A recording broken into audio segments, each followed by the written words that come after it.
Have the BBC actually been listening to us for once? Because one of the most ridiculous situations that BBC supports is changing a bit. And it's a good thing. Hi, it's me again. And my Google alerts for the words BBC and TV licence got a bit full up the last couple of days over the choirs and the orchestras and the musicians that the BBC supports. Because if you didn't know, and I'm surprised because if you watch this channel you probably would know it by now, the BBC supports, I think it's six orchestras and a couple of hundred musicians full time. Full time they pay these people. And they just appointed a new head of orchestras for the BBC on quite a large salary, but I can't find out the exact number. That's your TV licence fees going on that. Your TV licence fees on orchestras. How often do the BBC actually use these blooming orchestras?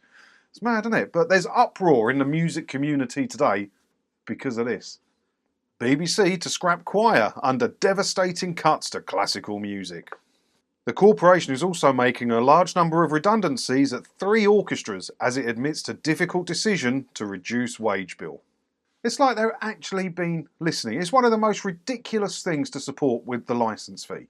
Yeah, you wouldn't find ITV being able to find the money to support orchestras. And maybe you find that as a defence for the licence fee, the fact that the BBC can have full-time orchestras and 200 musicians employed. But when you see the numbers, yeah, you might change your mind. That might be why the BBC's putting out rubbish programming and making cuts to news and making cuts to local radio, because of the amount of money this costs them. Look, the BBC is closing down the BBC Singers Choir after almost 100 years as part of a devastating round of cuts.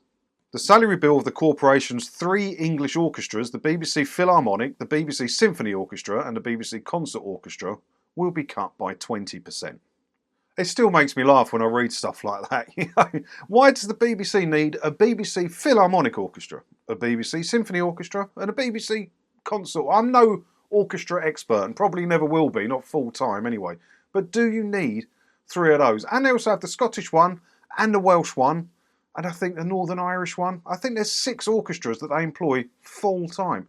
They can't be doing a lot, these musicians. They must spend a lot more time practicing than they do actually playing concerts for the BBC, right? Is that what happens if you're a concert musician? I don't actually know, I need to ask. But look at the numbers on this. Look, this was the bit that shocked me, because you can never find full details of what the BBC spend on the orchestras and on this classical music and stuff like this. But there's one line in here which helps. Look, the 20% cost reduction across the orchestras and the choirs equates to a saving in the region of £5 million. So if 20% is £5 million, 20, 40, 60, 80, done. Work that out for yourself. That's how much those orchestras are costing. Millions and, well, tens of millions, isn't it? It's crazy. It's crazy money. You know, how many households that are struggling to pay their bills in a minute and being threatened with a threat of not paying their TV licence and trying to find the 13 quid a month to pay it so that BBC can support a load of orchestras that they rarely use, and that the vast majority of the people who pay the licence fee could not care less about. They couldn't care less. They just couldn't care less. My mum gets a free TV licence now. I asked her about this. She said, what are the BBC doing with 6 orchestras? That was her reply. And people who just find this out do say a similar thing, don't they? 5 million quid for 20%. Why are we only scrapping 20% off? Get rid of all the orchestra. It's absolutely unnecessary. Absolutely unnecessary for the BBC to be supporting orchestras.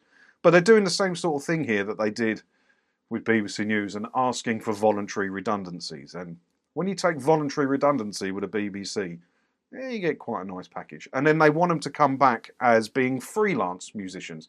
So we'll still use you in the future, possibly, after we've given you a nice redundancy package, but we'll employ you on a freelance basis. Why are they not all employed on a freelance basis? Every single one of them. And then when the BBC needs an orchestra, it can bring it in, rather than paying full annual salaries to hundreds of musicians to mostly be sitting there. I can't imagine they do a lot.